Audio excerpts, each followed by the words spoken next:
Here we go. Starting into the mini series on Felix Black, my autobiography, The Quarter Century Soldier. This is episode 1. This is going to be the Prelude. And this is 1999. So 1999. What is happening in 1999 in the Felix Black multiverse? Okay. Let me take it back a little bit before that. I just had graduated high school in 98. So in 99, I'm down in Daytona Beach, Florida, and I'm attending Embry-Riddle Aeronautical University for aerospace engineering. Oh, Felix, why'd you choose aerospace engineering? Because I like science. I like astronomy. I like space. I do. I wasn't in tune with the engineering part because I fucking hate math. I do not like math. So I didn't have a lot of experience on the computer. So what happened was they had this computer system at our school where you were able to choose or able to like look up jobs, majors at colleges, and then they would tell you kind of what school you could apply for that major that you wanted to do. So I chose aerospace engineering.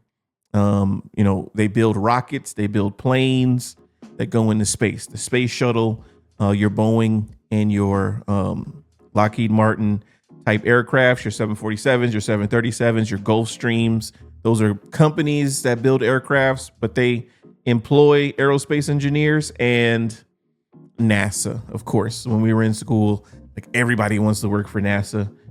The school is in Daytona Beach, Florida, so Cape Canaveral isn't that far, so we got to see when space shuttles, took off and stuff like that to go into space. I say all that to say this: I'm in Daytona Beach, Florida, 19 years old, 1999, and in the spring, this was 1999, so spring break was a huge thing. MTV, just spring break all over the place, and so people would come to Florida, Daytona Beach being one of those locations. Needless to say, my grades during that time were awful. I think I had a D average, right? My grades were awful. I spent most of my time down at the beach with the other spring breakers, not really focused on school the way I should have been. Yeah, I take that L 100%. And, I got into like engineering drawing. So we were taking courses on like drawing, how you would draw schematics for airplanes and rockets. And I was taking physics, and physics is where, for me, the mathematics stops, right? I think I'm okay with calculus. I'm okay with like trigonometry. I don't think I can go past calculus and still like math. I think I'm mentally shut down once I get to past calculus. But that's about as far as I went. But when I get to physics in the science realm, that's where, force equals mass times acceleration and all this other stuff. That's where you just lose me. And I'm not interested in it. I'm more based in, I know you have physics that are theory based, but I like the theory of science, like the exploration of science, the discovery. Not so much the equations of science. So needless to say, my grades were horrible down there at spring break, and I needed to go to summer school. I didn't have any money for college. I'm gonna be honest with you. I was down there just winging it, trying to get student loans for each semester. Each semester at that time was about $5,000, $5,200. I don't know why that number's in my head. I think that's because what my student loan was for. I got 2 of them. At that time, you were able to get student loans, and I say at that time because I don't know anymore. And you were able to defer the repayment of those student loans until after college. Okay. So I was like, cool. Once I finish college, I'll be able to just, pay back the student loans. Cool. It's no big deal. So I got 2 loans. I got one to pay for the fall, and I got one to pay for the spring. I tried to get another one to pay for the next fall season, but I couldn't. They wouldn't approve me for it. And I don't think that I got approved for the physics course for summer school. However, I stayed down there and I was just floating. I was supposed to be going to class. I was kind of going to class, but I wasn't. But I was still down there, right? I didn't have anything else to do. I'm from, I was living in Beaufort, South Carolina at the time. There was nothing there, and there was no reason for me to go back there. So with everything that I wanted to leave there. And so that's what I did. I left and stayed there, and I didn't go back. So yeah, I was just kind of winging it. And what happened was my father was overseas because he's Army. He's ex-Army. Retired Army. He was overseas and he was coming back to the States that summer. So what happened was when he got back, he came to Florida to pick me up. And that's how I started living with him in 1999. And so in 1999, that summer, I didn't even finish the class. I don't even think they approved me. You know how you can kind of register for classes, and then you could register for classes, and then you would just have to pay before the semester was like up or before you could get your grades released. I never got to that point. So they had cut all my access and stuff like that. My badge didn't work to get into the dorms. I had to wait for somebody else to go into the dorms to be able to piggyback off of their access. It was just an insane time for me, right? And yeah, man, I was 19 years old. So no, I was 18 actually. I was 18 because 19 it was in December. So I was 18. Scratch everything that I just said. I was 18. Turned 18 in December of 1998. So I actually turned 18 while I was down there, and I was 18 for spring break. Yeah, I've never seen anything like it. So my grades were in the shitter. They were absolutely dreadful. So my dad came to pick me up, and I think he might have paid off the balance that I had owed for maybe summer school. I'm not really sure. I don't remember. But I still had to pay my student loans back, so he didn't pay all of it. I think he just paid what I owed for the summer semester. So after that, we came to Fort Stewart, Georgia, Hinesville, Georgia, because that's where he was getting stationed at. That was his last duty station, right? And so I was still wanting to go to school, but Embry-Riddle did have a satellite campus in Savannah. I want to say Savannah on one of I went to the airfield, I think, if I can remember straight. And I was taking classes.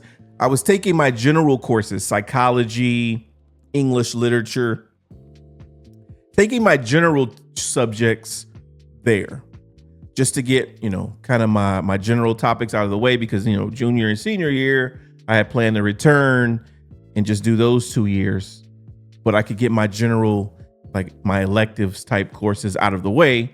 And then I'd be able to transfer back to the campus. So I'm living there. I had to get a job, right? So my dad is traditional. There wasn't any staying there with him and not working. To him, going to school is not enough. So you have to work. Okay, cool. Got that. Still 18. And one of my things, and you're going to remember this, please remember this when going through the series itself. I don't like authority. I have a problem with authority. So I'm an attitude-filled 18-year-old who doesn't like authority. My dad is an authority figure, but I get it. He's the king. I'm the prince. So you have to follow those rules. I get that dynamic. So I have to get a job. My first job that I remember getting was at a grocery store, stocking shelves. right? So while I was there, my dad purchased a Dodge Neon for myself. I think it was 96 Dodge Neon. It was green. And he purchased it for me, but I just had to pay him like those monthly payments, right? So what I was doing was working to pay off my car because he paid for it and I just paid him back. So it's kind of like me paying for it. No harm, no foul. That was dope. You know what I'm saying? So I remember not too long. So I'm working at this grocery store stocking shelves. So you get there super early, maybe from like 5 to 12, 5 to 11, or even 4 to 12. And you just put things on the shelf. They have in the back this huge storeroom, and you just go stock shelves, right? Grocery store, easy. I don't know. I don't remember why. I had beef with the manager. I think there was, again, an attitude-filled teenager. And I didn't get along with the manager for some reason. And I think we got into it one day. I wasn't there for long, maybe like a week. I wasn't there long. And yeah, I got fired. But I remember me getting fired like coincided with the car. I want to say he had just bought the car like a couple days. Like I said, I didn't last but like a week at the grocery store. And I think he had bought the car earlier that week, and we made those agreements on the payments. And I had already lost my job because I got fired. I got fired from the grocery store like after a week, getting into it with the manager. I forgot what we specifically got into it about, but yeah, I just wasn't having it. And yeah, I got fired. So naturally, obviously, that's going to cause tension between my father and myself, right? Because he's looking at me as irresponsible, but I'm looking at it as, you know, old dude, he just wasn't rocking with me. He wasn't fucking with me. So what am I supposed to do? Am I supposed to just endure that and stay there just because? Like, no, I have a problem with that. So needless to say, that caused some tension there. And I did end up finding another job, but you have to remember, like, this stuff is kind of what starts the reason of me wanting to move, right? Realizing that it's true. When you live in your parents' place, you have to abide by their rules.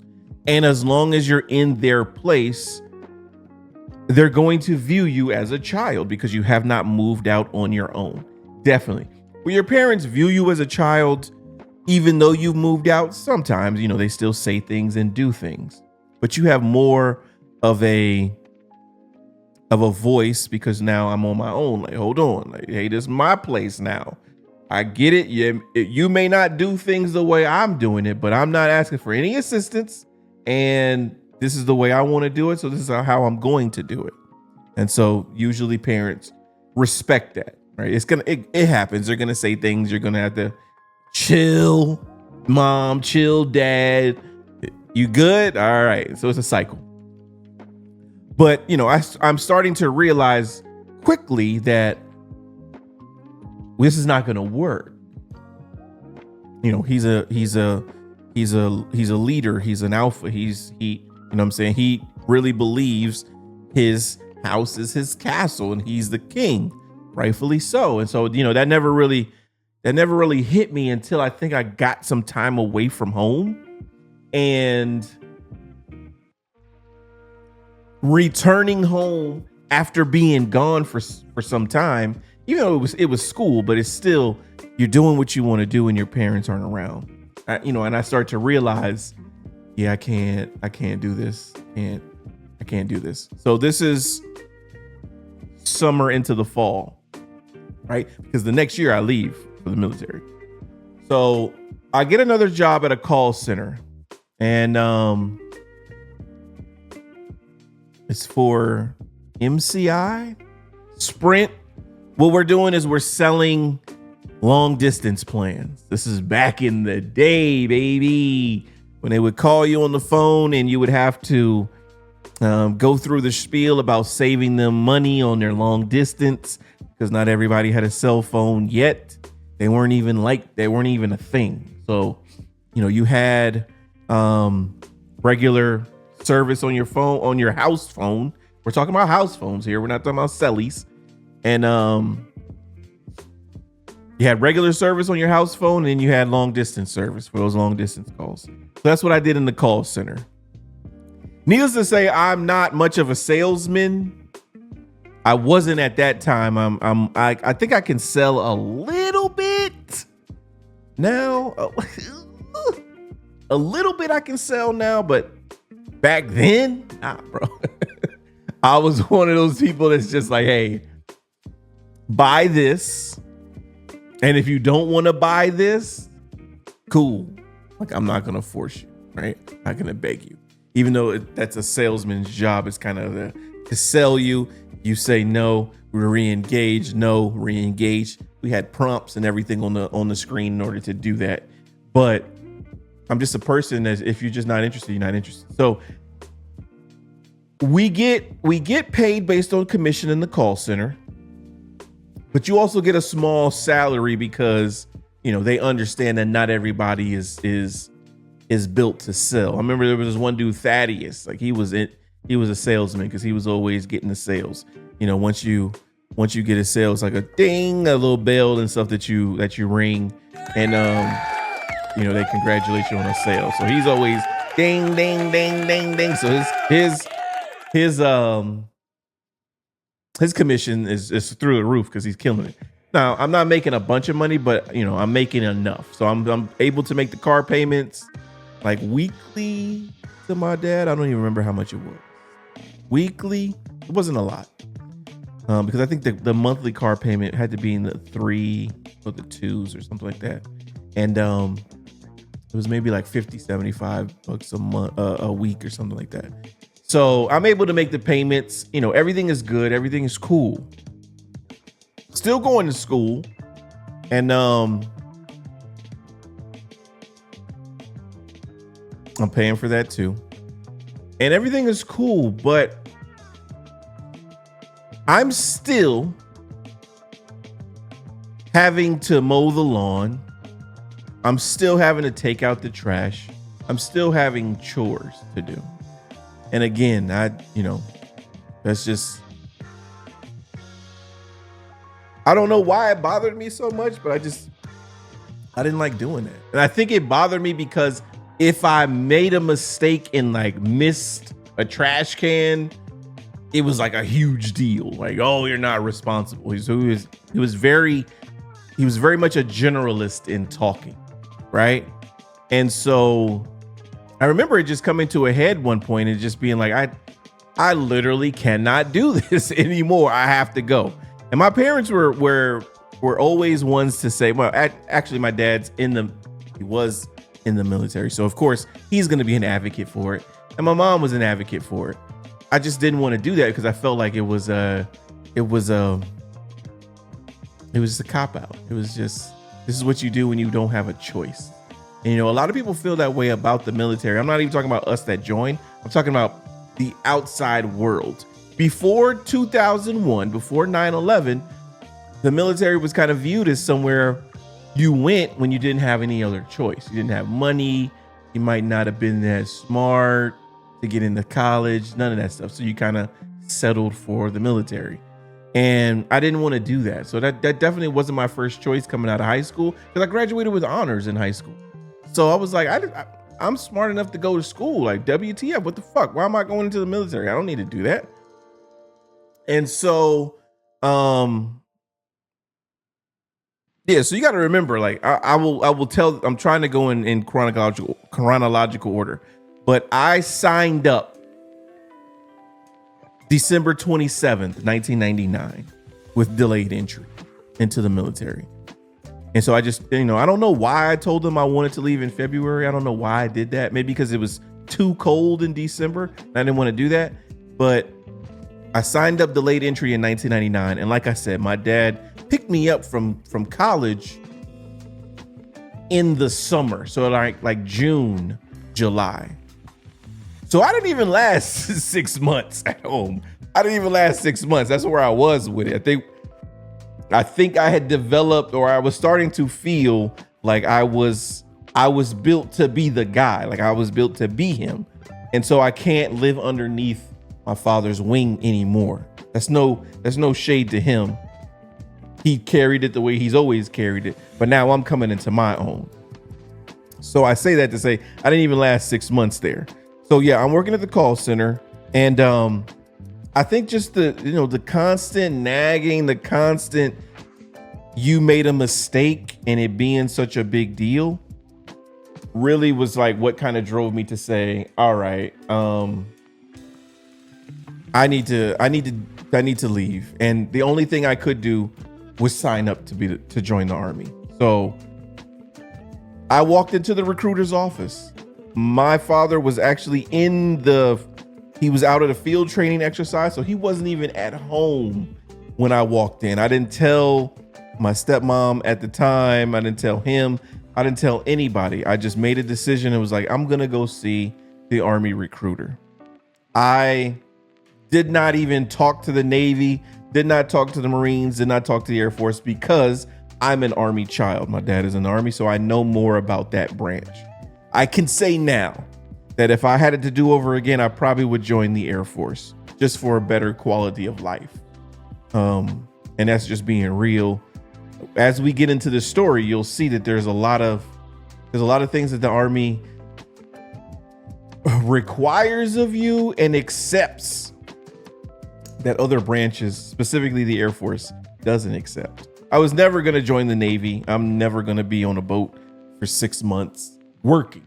If you're talking like a cruise ship, okay, leisure, but I can't swim, one, and I'm not going to just be on a boat for like 6 months. So that was never the question.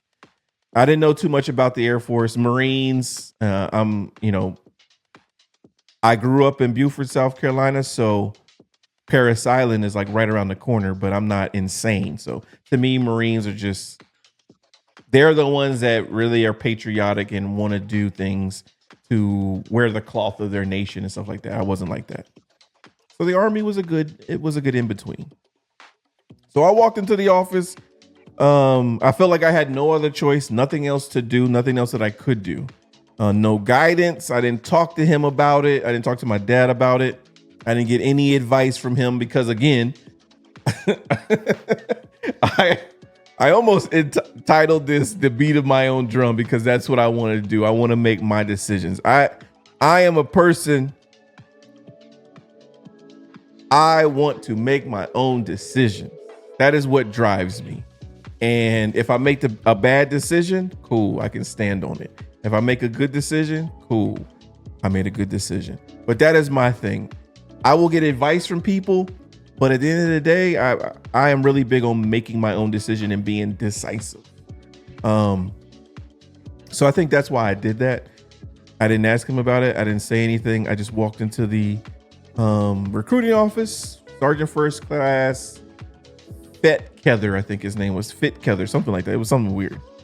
And I just walked in and was like, hey, I want to sign up. I want to join. I want to see what I qualify for. He was like, cool. I didn't know what the recruiting was like back then. But I obviously turned out to be a highly touted recruit. Why? I told him straight up and down, I want to pay for college. I am joining the Army to pay for college. And when people ask me that now, like, why'd you join the Army? I was like, it wasn't because I'm patriotic. It wasn't because I wanted to defend the nation and go to war. It wasn't none of that shit. It was a selfish decision, and I wanted to pay for school. And I know that they have the means to pay for school, whether they let you attend school for 6 months, you get the Montgomery GI Bill, you get tuition assistance, you even get loan repayment for those who already have degrees and want to join. It was my back is against the wall. I don't know what else to do. And just working a 9 to 5 at the grocery store, at the call center was not working. That was not going to work for me. So I didn't have any other choice, in my opinion. And I wanted to pay for school. Like that was my goal for joining the military, was to pay for school. Why I end up staying for 25 years, we'll get to that later. So told the recruiter, I'm not one of these people that want to sleep outside, man. Fuck all that. I want heat when it's cold outside, and I want air conditioning when it's hot outside. So I want something indoors. So he signed me, and I'm 19. No, I'm 18 at the time. So where's the women at? Like where's the jobs where the women are gonna be? So he was like, usually HR and medical. So I was like, HR sounds cool. He's like, yeah, it's like working in the office, doing paperwork and stuff like that. I'm an organized person. Paperwork is easy to me. So I was like, fuck it, let's do HR. So he was like, okay, first you gotta go and you have to take the ASVAB, and then that'll tell you what you qualify for, what jobs you qualify for. I was like, all right, cool. So I ended up going to visit my mom back in Beaufort for a holiday or something like that. And I ended up taking the ASVAB there. And I remember it was very basic English. The math was kind of like, the math section was timed, and it was how many math equations you could do in like a certain period of time. It was 50 of them, if I remember. And I think you got like 2 minutes, 3 minutes, but it was easy stuff like 2 + 2, 6 + 5, stuff like that. It was basic math, then reading and stuff like that. And I did well on the ASVAB. So when he got my ASVAB score, I went back into the office, and he was like, you could choose any job you want. Any job you want, you qualify for based on your ASVAB scores. And I was like, cool. Like, let's do it with the HR thing. So you said you work in an office, there's women, there's a bunch of girls around. I'm not going to be getting dirty. I could be clean, look good, smell good, feel good. Sign me up. Hell yeah. So we picked HR. Also, in choosing HR, I wanted a job that I would be able to work after I got out. Because again, I wasn't going in to be an infantryman and sleep on the ground and shoot guns. Like, I wanted something to where when I transition out, I could find a job. And HR, everybody has an HR. HR goes down from the director to the specialist. So there's always jobs. I look at HR jobs to this day, and there's HR jobs available. Okay. So he actually, because this is how I know I was a decent recruit, because my college credit, the little bit of college credits that I got on their own, was enough to propel me to private second class, PV2. Okay. Because you start off as an E1, and if you have college credit or referral, you can get E2, before you at sign up, and then you can get E3 if you have a mixture of both. So I had the college credits.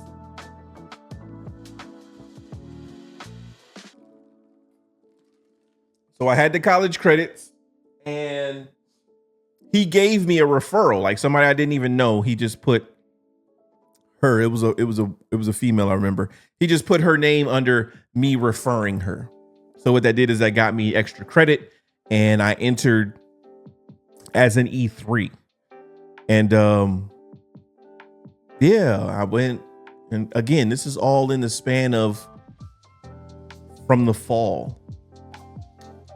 My parents, I think once I don't even remember the conversation telling them that I signed up, I joined in the process and everything. I think I might have told them after the fact, and my mom was happy because my mom wanted me to go. And I think my dad was cool with it. I don't really remember. I don't remember how that conversation went. So it wasn't like a big deal, right? Of course, it's not going to be a big deal because your parents see you as making a decision to do something with your life, to move on. And so they're not going to be really upset with that. Obviously, my father was active duty, and my mom was the spouse of an active duty soldier. So what's the problem there? There'd be no beef there. And so I went to MEPS in Jacksonville and signed up for delayed entry. This was December 27th, 2 days after Christmas, 1999. I do not know why I said delayed entry. Maybe because of the weather. Like I said before, I don't want to be sleeping outside when it's cold. And maybe that's why I did that. I'm not really sure why I did that. Maybe it was just like the cycle of recruiting or something like that. But that's when I signed my initial contract in MEPS, Military Entrance and Processing Station. And they put us in a van. There's me and a couple other people. I don't even remember their faces. Put us in a van, and we took the van down to Jacksonville. We did the MEPS thing. Or did I do the MEPS thing No. I did the MEPS thing. And then, because we stayed over there, we had the tests to do. I think we did the swearing in. All of that. Signed the contract for delayed entry. And it gave me a leave. So I had, I turned 19 December, signed the contract December 27th. And they gave me the leave date to go to basic training to start February 8th, 2000.